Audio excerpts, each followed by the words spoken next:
2019 সালের দিকে সিনেটের ফরেন রিলেশনস কমিটির চেয়ারম্যান ইউএস সিনেটের হিয়ারিং সময় বলেছিলেন যে যদি ইউএনএ সাউথ সুদানকে আলাদা করার জন্য ইউএন ম্যান্ডেট দিতে পারে সাউথ সুদানিজদের জন্য, তো সেক্ষেত্রে রাখাইনদের জন্য আলাদা একটা রাখাইন ল্যান্ড কেন করা যায়?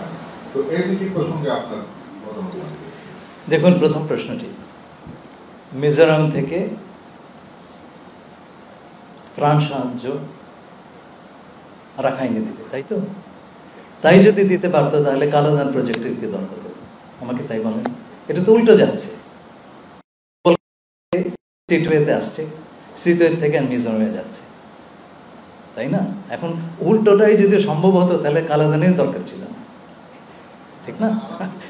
আচ্ছা, নো, সেই আলাপে আমি তো জানি না জাতিসংঘ কোন দেশের সঙ্গে কার আলাপ হচ্ছে, আমাকে বলবে কেন, তাই না?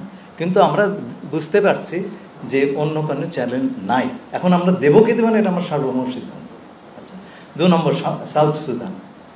এটা নিয়ে আপনি মনে রাখবেন, জাতিসংঘ এই ধরনের বিষয় নিরাপত্তা পরিষদের সম্পূর্ণ সম্মতি না নিয়ে এই কাজটা করতে পারে না। বিশেষ করে 5টি ভেটো মেম্বারের সমর্থন ছাড়া জাতিসংঘ এই ধরনের কাজ করতে পারে না। যেমন ধরেন, ইরাক কুয়েত যুদ্ধের সময় ইরাক ঢুকে পড়েছিল কুয়েতে, তারা ফেরত যাচ্ছে না। জাতিসংঘর নিরাপত্তা পরিষদে সবগুলো সদস্যের সম্মতি নিয়ে সিদ্ধান্ত হলো একটি জাতীয় সংঘ বাহিনী সেখানে যুদ্ধে অবতীর্ণ হয়ে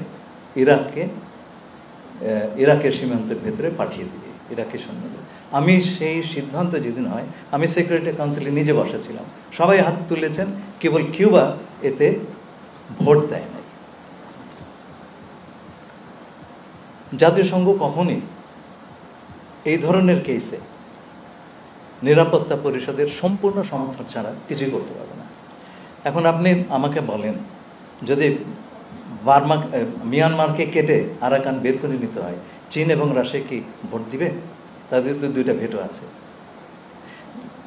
নিরাপত্তা পরিষদে এই বিষয়ে একটা প্রস্তাব গ্রহণের চেষ্টা বেশ কিছু দেশ করছিল, কিন্তু চীন রাশিয়া এটাতে একেবারে সম্মত না। আমি বলছি না রাখাইনকে কেটে দাও, আমি বলছি রাখাইনের যে মানবিক অবস্থা সেইটা নিয়ে একটা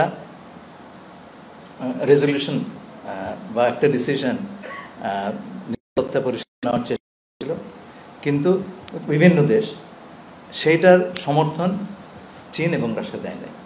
তো এগুলো করা সম্ভব না যদি জাতিসংঘের নিরাপত্তা পরিষদের সকল সদস্য, চ্যাপ্টার 7 নামে একটা চ্যাপ্টার আছে জাতিসংঘ সনদে, বল প্রয়োগের সঙ্গে, সেইটা ইনভোক করে যদি না করা যায়, জাতিসংঘ কোনো যুদ্ধ বা ইত্যাদি জড়িত হতে পারে না, সম্ভব না। এটা জাতিসংঘ আপনার মহাসচিব চাইলেও পারবেন না, তার সেই ক্ষমতা নেই।